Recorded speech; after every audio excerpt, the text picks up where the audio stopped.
الحمد لله رب العالمين والصلاة والسلام على سيد المرسلين وعلى آله وصحبه أجمعين. أما بعد، أعوذ بالله من الشيطان الرجيم. بسم الله الرحمن الرحيم.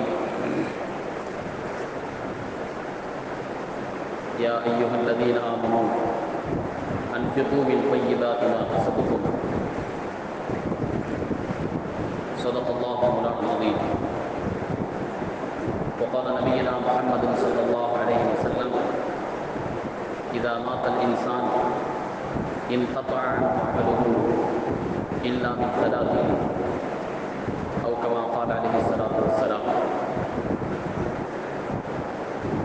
கண்ணியமான அல்லாஹ்வின் நல்லடியார்களே, பெரியோர்களே, சகோதரர்களே, அல்லாஹ் நம் அனைவருக்கும் தீனுடைய மேலான விளக்கத்தை தந்திருவானாக. தீனின் பிரகாரம் நம்முடைய வாழ்வின் கடைசி தருணம் வரை நிலைத்து நின்று அமல் செய்யக்கூடிய வாக்கியத்தை நசீவாக்குவானாக. அன்பான சகோதரர்களே, நம்முடைய மார்க்கம் இஸ்லாம் எந்த அளவிற்கு வணக்க வழிபாடுகளுக்கு முக்கியத்துவம் தருகின்றதோ, அதே போல பிறர்களுக்கு தானம் செய்வதை, பிறருக்கு உதவியாக இருப்பதை, பிறருக்கு தர்மமாக தருவதை, இதையும் வலியுறுத்துகின்றது. வணக்கம் மட்டுமே வலியுறுத்தப்பட்ட விஷயங்கள் என்பதல்ல, தான தர்மங்களையும் பிறர்களுக்கு உதவுவதையும் கூட மார்க்கம் அதிகமாக வலியுறுத்துகின்றது. அதன் காரணமாகத்தான் ஜகாத் என்ற கடமை நமக்கு நிர்ணயிக்கப்பட்டிருக்கின்றது. ஜகாத் என்பதில் என்ன நடக்கின்றது? நம்முடைய பொருளாதாரத்தை சிரமப்படக்கூடிய ஏழைகளுக்கு பகிர்ந்தளிக்கின்றோம். அதே போல சதகா பித்ருடைய தர்மம், இதிலும் என்ன நடக்கின்றது? மற்றவர்களுக்கு நாம் அளிக்கின்றோம். இதுபோல பிறர்களுக்கு தானம் செய்வதை மார்க்கம் அதிகமாக வலியுறுத்துகின்றது. நாம் எல்லாம் ரமலானுடைய காலத்துல ஒரு சட்டத்தை அதிகமாக நினைவு கூர்ந்திருப்போம். யாருக்கு நோன்பு வைக்க சக்தி இருக்கின்றதோ அவர்கள் நோன்பு நோக்க வேண்டும். நோன்பு நோக்க சக்தி இல்லாதவர்கள், வயதானவர்கள், இவர்கள் என்ன செய்ய வேண்டும்? இவர்கள் ஒரு நோன்புக்கு பகரமாக 600 கிராம் அரிசி தர்மம் செய்ய வேண்டும் என்ற இந்த சட்டத்தை நாம் கேள்விப்பட்டிருக்கின்றோம். அப்படியானால் என்ன அர்த்தம்? ஒருத்தருக்கு 600 கிராம் அரிசி கொடுப்பது என்பது நோன்புக்கு சமமான நன்மை. நீங்க நோன்பு வைத்தால் என்ன நன்மை கிடைக்குமோ அந்த நன்மை ஒருவருக்கு உணவளித்தால், ஒரு ஏழைக்கு உணவளித்தால் கிடைக்கும் என்பதுதான் இதனுடைய பொருள். இந்த அளவிற்கு இஸ்லாம் தான தர்மங்கள் செய்வதை, பிறர்களுக்கு பகிர்ந்தளிப்பதை, பிறர்களுக்கு உணவளிப்பதை அதிகமாக வலியுறுத்தக்கூடிய ஒரு மார்க்கமாக இருந்து கொண்டிருக்கின்றது. அன்பு சகோதரர்களே, வணக்கங்களின் மூலம் கிடைக்கக்கூடிய நன்மைகளை போல தான தர்மங்களின் மூலமும் அதிகமாக நன்மைகள் கிடைக்கின்றன. தான தர்மங்களை பொறுத்தவரை 2 வகையாக நாம் பார்க்கலாம். ஒன்று, தற்காலிகமாக தானம் செய்வது. ஒருத்தருக்கு உணவு தேவை இருக்கின்றது. அந்த உணவு தேவைக்காக வேண்டி அவருடைய அன்றைய நேரத்துடைய தேவை என்னவோ அந்த தேவையை நிறைவேற்றியாகிவிட்டது. உணவு தேவைப்படக்கூடியவருக்கு உணவு கொடுத்தாகிவிட்டது. ஒருத்தருக்கு உடுத்த ஆடை இல்லை, ஆடை இல்லாத ஒருத்தருக்கு அன்றைய நேரத்தில் தேவை ஆடை, அந்த ஆடை கொடுத்தாகிவிட்டது. இப்படி அந்தந்த நேரத்திற்கு எது தேவையோ அந்த நேரத்திற்கு செய்யக்கூடிய தர்மம் இது ஒரு வகை. இன்னொரு வகை என்ன தெரியுமா? நிரந்தரமாக நீடித்த தர்மம். காலாகாலத்திற்கு அவர் செய்யக்கூடிய தர்மத்தின் காரணமாக பல நல்ல விளைவுகள் உலகத்தில் ஏற்பட்டுக் கொண்டே இருக்கும். அதிலிருந்து பலர் லாபத்தை அடைந்து கொண்டே இருப்பார்கள். இப்படிப்பட்ட தர்மமும் இருக்கின்றது. தற்காலிகமாக செய்யக்கூடிய தர்மம் இருக்கின்றது, நிரந்தரமாக செய்யக்கூடிய தர்மம் இருக்கின்றது. இரண்டுக்குமே நன்மைகள் அதிகம். ஆனால் நீடித்து நிலைத்து நிற்கக்கூடிய தர்மத்தை ஒருவர் செய்தால் அதற்கான நன்மைகள் அதிகம். எந்த அளவிற்கு ஒருவர் செய்த தர்மத்தின் காரணமாக பலன்கள் ஏற்படுமோ அந்த அளவிற்கு நன்மைகள் வந்து சேர்ந்து கொண்டே இருக்கும். ரசூலுல்லாஹி ஸல்லல்லாஹு அலைஹி வஸல்லம் ஒரு ஹதீஸ்ல அல்லாஹ் சொல்வார்கள், இதா மாத்தல் இன்சான், மனிதன் இறந்து போய்விட்டால், இன்கதா அன்ஹு அமலுஹு, அவன் செய்யக்கூடிய அமல்கள் எல்லாமே நின்று போயிடும். தொழுகை நின்று போயிடும், ஜக்காத் நின்று போயிடும், ஹஜ்ஜி நின்று போயிடும், அவன் ஓதி வந்த குர்ஆன் நின்று விடும், ஜிக்ர் நின்று விடும். இல்லாமின் ஸலாத்தின். ஆனா 3 அமல்கள் இருக்கின்றன, நன்மைகள் நிற்காது. ஒண்ணு என்ன? வலதுன் ஸாலிஹுன் யதுஉ லஹு, தனக்கு பிறகு தனக்காக துஆ செய்யக்கூடிய நல்ல சந்ததிகளை உலகத்தில் விட்டு சென்றார். நம்ம போயிடுவோம். ஆனா நாம செய்த தர்பியத்தின் காரணமாக, நல்ல வளர்ப்பின் காரணமாக நம்ம பிள்ளைகள் தொழுகையாளிகளாக இருக்கின்றார்கள், சாலிஹீன்களாக இருக்கின்றார்கள். இவர்கள் செய்யக்கூடிய அந்த வணக்கத்துடைய நன்மை பெற்றோர்களுக்கு வந்து சேர்ந்து கொண்டே இருக்கும். அல்லது லாபம் தரக்கூடிய கல்வியை உலகத்தில் விட்டு சென்றார். ஒரு நல்ல கல்வி, அந்த கல்வியை உலகத்தில் விட்டு சென்றவுடன் அவருடைய மாணவர்கள் அதை எடுத்துக் கொள்கின்றார்கள். அல்லது ஒரு கல்வி புத்தகத்தை எழுதிவிட்டார், காலத்திற்கு அந்த புத்தகத்தை படித்து பின்னால் வரக்கூடிய மக்கள் பயன்பெற்றுக் கொண்டிருக்கின்றார்கள். யாருக்கு நன்மை? அதை செய்தவருக்கு நன்மை. அந்த வரிசையில கடைசியாக ரசூலுல்லாஹி ஸல்லல்லாஹு அலைஹி வஸல்லம் சொன்னார்கள், ஸதகத்துன் ஜாரியா, நீடித்த தர்மம் இருக்கின்றதே. தர்மம் செய்தோர் போயிடுவார், ஆனால் அவர் செய்த தர்மம் காலாகாலத்திற்கு பலன்கள் தரக்கூடியதாக இருப்பதால் அதன் நன்மைகள் அவர்களுக்கு போய் சேர்ந்து கொண்டே இருக்கும் என்று ரசூலுல்லாஹி ஸல்லல்லாஹு அலைஹி வஸல்லம் நம்மை எல்லாம் நீடித்த தர்மங்கள் செய்வதற்கு ஆர்வப்படுத்தியிருக்கிறார்கள். நீங்கள் செய்யக்கூடிய தர்மம் நீடித்திருக்க வேண்டும், நிலைத்திருக்க வேண்டும், காலாகாலத்திற்கு உதவியளிப்பதாக பலனளிப்பதாக இருக்க வேண்டும் என்பதை நபி ஸல்லல்லாஹு அலைஹி வஸல்லம் வலியுறுத்தியிருக்கிறாங்க. அன்பு சகோதரர்களே, அந்த வரிசையில பார்க்கும் பொழுது வக்ஃபு என்ற தர்மம் இருக்கின்றது, இது நீடித்த தர்மத்தில் வரும். தர்மத்திற்கும் வக்ஃபுக்கும் என்ன வித்தியாசம்? தர்மம் என்பது ஒட்டுமொத்தமாக எல்லாவற்றையும் கொடுத்து விடுவது. ஆனால் வக்ஃபு என்பது எதை வக்ஃபு செய்யணுமோ அதை அப்படியே வைத்துக் கொண்டு அதிலிருந்து வரக்கூடிய லாபங்களை ஏழைகளுக்கு கொடுப்பது, அனாதைகளுக்கு கொடுப்பது, விதவைகளுக்கு கொடுப்பது, தேவைப்படுவோர்களுக்கு கொடுப்பது, இப்படி செய்வதுதான் வக்ஃபு என்பதாக நாம் சொல்லுவோம். வக்ஃபு என்பதாக கேள்விப்படுகின்றோமே, அதனுடைய பொருள் என்ன? அதனுடைய பொருள் அது நிலைத்திருக்கும், அது யாருக்கும் யாரும் அதிலே சொந்தம் கொண்டாட முடியாது. வக்ஃபு செய்தவருக்கும் கூட அது சொந்தம் கிடையாது. யார் வக்ஃபுடைய சொத்துக்களை நிர்வகிக்கின்றார்களோ அவர்களும் அதற்கு சொந்தக்காரர்கள் கிடையாது. யாருக்கு வக்ஃபு செய்கின்றோமோ அவர்களுக்கும் அவர்களும் அதன் சொந்தக்காரர்கள் கிடையாது. அப்ப யாரு சொந்தக்காரங்க அப்படின்னு சொன்னா அல்லாஹ் சொந்தக்காரன். ஒருத்தர் ஒரு இடத்தை வக்ஃபு செய்துட்டார் அப்படின்னு சொன்னா அதனுடைய அர்த்தம் என்ன? இதனுடைய சொந்தம் அல்லாஹ்விற்கு. அந்த நிலத்திலிருந்து, அந்த இடத்திலிருந்து கிடைக்கக்கூடிய லாபம் அதை நாம் தர்மம் செய்கின்றேன் என்று சொல்வதுதான் வக்ஃபு. அன்பு சகோதரர்களே, இந்த நேரத்தில் வக்ஃபுடைய விளக்கம் என்ன என்பதை எல்லாம் நம்ம தெரிஞ்சு வச்சுக்கிறோம். முதல்ல இஸ்லாத்திற்கு முன்பதாக வக்ஃபு செய்யக்கூடிய பழக்க வழக்கங்கள் இருந்தாலும் கூட இஸ்லாம் வந்ததற்கு பிறகு முதல்ல வக்ஃபு செய்தது என்று எடுத்துக்கொண்டால் அது முஹம்மது ஸல்லல்லாஹு அலைஹி வஸல்லம்.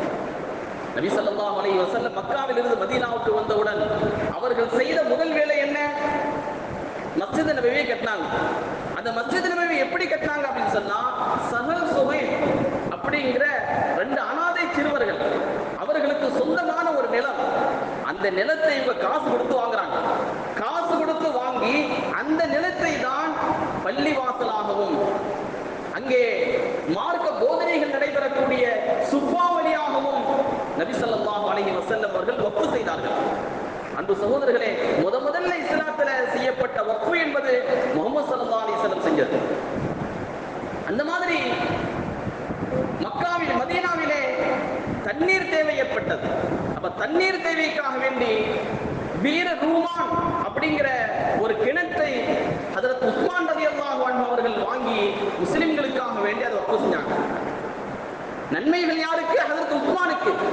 அந்த கிணற்றிலிருந்து யாரெல்லாம் தண்ணீர் குடிப்பார்களோ, அந்த கிணற்றை கொண்டு யாரெல்லாம் பலன் பெறுவார்களோ அதனுடைய நன்மைகள் எல்லாம் ஹஜ்ரத் உஸ்மான் ரலியல்லாஹு அன்ஹு அவர்களுக்கு வந்து சேரும்படி அவர்கள் வக்ஃபு செய்தார்கள். இப்படி ஏராளமாக முஸ்லிம்கள் வக்ஃபு செய்தார்கள். வக்ஃபு செய்யக்கூடிய பழக்கம் முஸ்லிம்களிடம் இருந்து வந்தது. நபி ஸல்லல்லாஹு அலைஹி வஸல்லம் வக்ஃப் செய்தார்கள். ஹஜ்ரத் உஸ்மான் ரலியல்லாஹு அன்ஹு வக்ஃப் செய்தார்கள். சஹாபாக்கள் வக்ஃப் செய்தார்கள். எங்கெல்லாம் முஸ்லிம்கள் சென்றார்களோ அங்கெல்லாம் இந்த வக்ஃப் என்கிற தர்மத்தை நிலைநாட்டக்கூடியவர்களாக இருந்தார்கள். அந்த பழக்க வழக்கம் அவர்களிடெல்லாம் இருந்தது. அதையெல்லாம் அவர்கள் கட்டி காட்டார்கள். அன்பு சகோதரர்களே, அந்த அடிப்படையில் இந்தியாவிற்குள் வந்தால் இந்தியாவில் கிட்டத்தட்ட 1000 வருஷம் முஸ்லிம்கள் ஆட்சி செய்தார்கள். அந்த 1000 வருஷத்தில் அவங்க என்ன செய்தார்களோ ஏது செய்தார்களோ, ஆனால் நிறைய நிலங்களை இஸ்லாமிய வளர்ச்சிக்காக ஒப்பு செய்தார்கள். வெறும் பள்ளிவாசல்களுக்காக, கபிரிஸ்தானுக்காக என்று மட்டுமல்ல, பயணிகள் வந்து தங்குவதற்காக வேண்டி அதற்கான கூடங்கள், நோயாளிகள் அவர்கள் ஓய்வு பெறுவதற்காக, ஓய்வெடுப்பதற்காக வேண்டி உண்டான இல்லங்கள் என்றெல்லாம் வக்ஃப் செய்தது மட்டுமல்ல, இந்த குஞ்சுகள், பறவைகள், இவர்கள் இந்த பறவைகளும் கூட இதிலிருந்து பயன்பெற வேண்டும் என்று அதற்கான நிலங்களை வக்ஃப் செய்தவர்களும் கூட இருக்கின்றார்கள். இப்படியெல்லாம் நிறைய நல்ல காரியங்களுக்காக வேண்டி தங்களுடைய சொத்துக்களை, நிலமுலங்களை வக்ஃப் செய்த நீண்ட வரலாறு நம்முடைய வரலாறு. இந்தியாவில் வாழ்ந்த முஸ்லிம் மன்னர்கள் ஏராளமான நிலங்களை வக்ஃப் செஞ்சாங்க.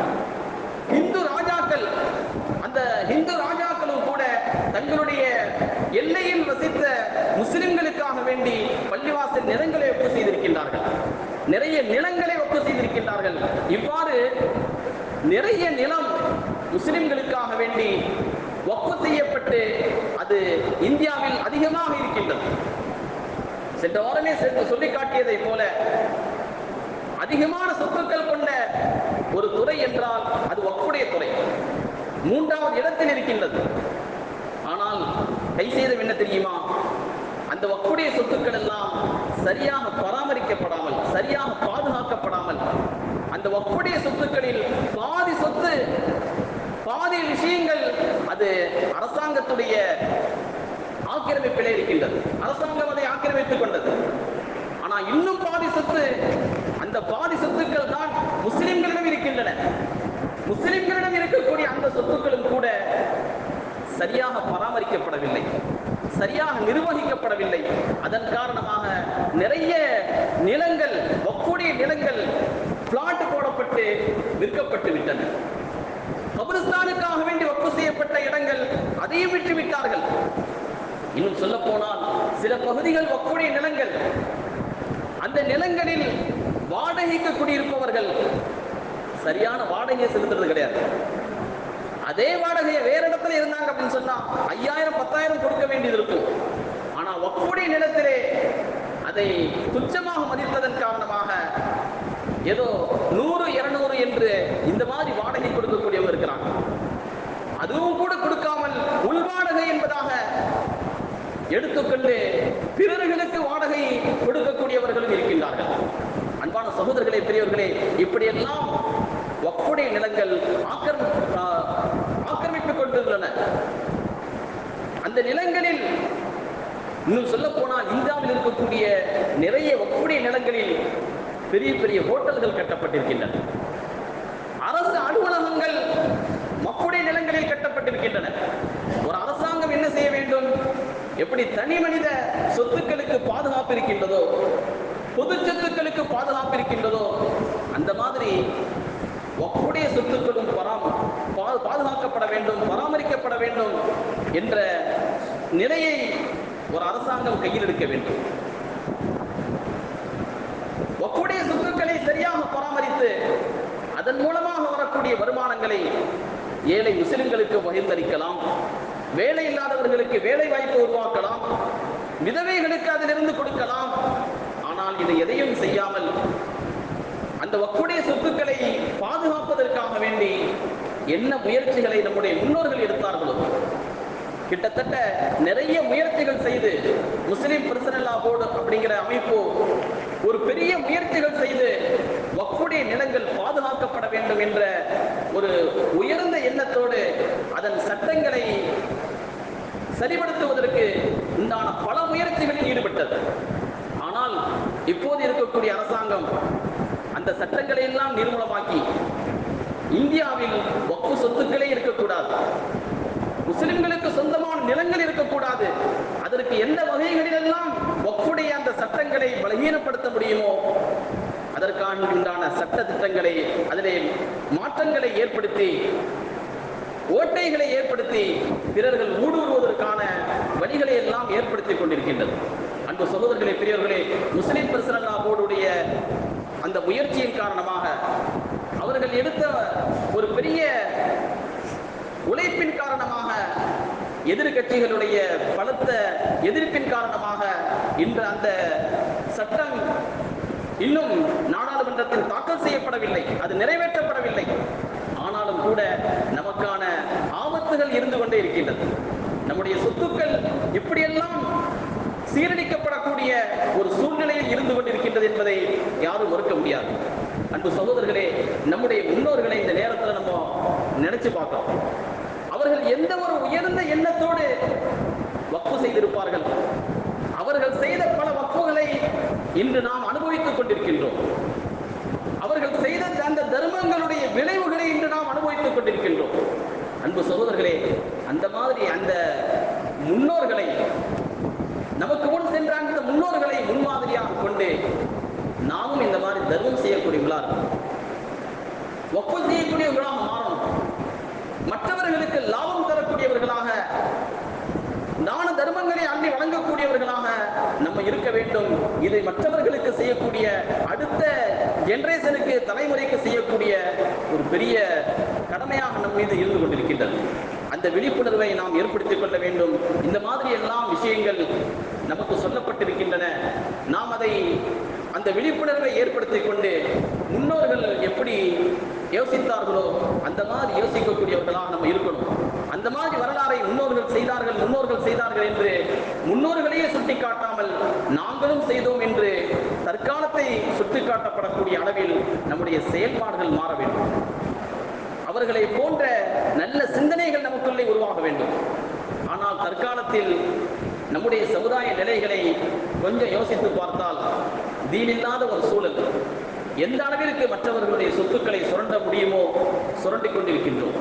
வக்ஃபுடைய சொத்துக்களை பராமரிக்க வேண்டும் என்ற அந்த விழிப்புணர்வு நம்முடைய சமுதாயத்தில் குறைந்து கொண்டு வருகின்றது. தான தர்மங்கள் செய்யக்கூடிய அந்த ஒரு எண்ணமும் கூட அருகிக்கொண்டே வருகின்றது. இவைகளெல்லாம் மாற வேண்டும். தீனுடைய விழிப்புணர்வும், தான தர்மத்துடைய விழிப்புணர்வும், நாம் நீண்ட காலத்திற்கு தர்மம் செய்யக்கூடியவர்களாக மாற வேண்டும் என்ற அந்த விழிப்புணர்வும் இந்த நேரத்தில் நாம் நமக்குள்ளே ஏற்படுத்திக் கொள்ள வேண்டும் என்பதோடு, அது மட்டுமல்ல, ஏதாவது நம்ம பகுதிகளில் வக்ஃபுடைய சொத்துக்கள் இருக்குமானால் அந்த வக்ஃபுடைய சொத்துக்களை பராமரிப்பதற்கும் அதை பாதுகாப்பதற்கும் உண்டான முயற்சிகளில் நம்ம ஈடுபடணும். அதோடு இந்த மாதிரி அரசாங்கத்தின் மூலமாக வரக்கூடிய அச்சுறுத்தல்கள், இவைகள் தோல்வியுறுவதற்காக வேண்டி அல்லாஹ்விடத்தில் துஆ செய்யக்கூடிய கடமையும் நமக்கு இருக்கின்றது. வல்ல அல்லாஹ் தஆலா இந்த விழிப்புணர்வை நம்முடைய சமுதாயத்திற்கு ஏற்படுத்தி தருவானாக. முன்னோர்கள் எதுபோல நல்ல பாதைகளை முன்னெடுத்தார்களோ அந்த மாதிரி நல்ல பாதையில் செல்லக்கூடிய நன்மக்களாகவும் அல்லாஹ் நம்மை கபூல் செய்வானாக. நீண்ட நெடிய நாட்கள் நோய் நொடி இல்லாமல் சுகத்தோடு இன்பத்தோடு வாழ்ந்து அல்லாஹ்வை நின்று வழிபட்டு வாழக்கூடிய உயர்ந்த வாக்கியத்தை அல்லாஹ் நம் எல்லோருக்கும் தந்திருவானாக என்ற நல்ல துஆக்களோடு உங்கள் எல்லோரின் துஆவை ஆதரவு வைத்து என் வார்த்தைகளை நிறைவு செய்கின்றேன். வாஃபர் தஅவானா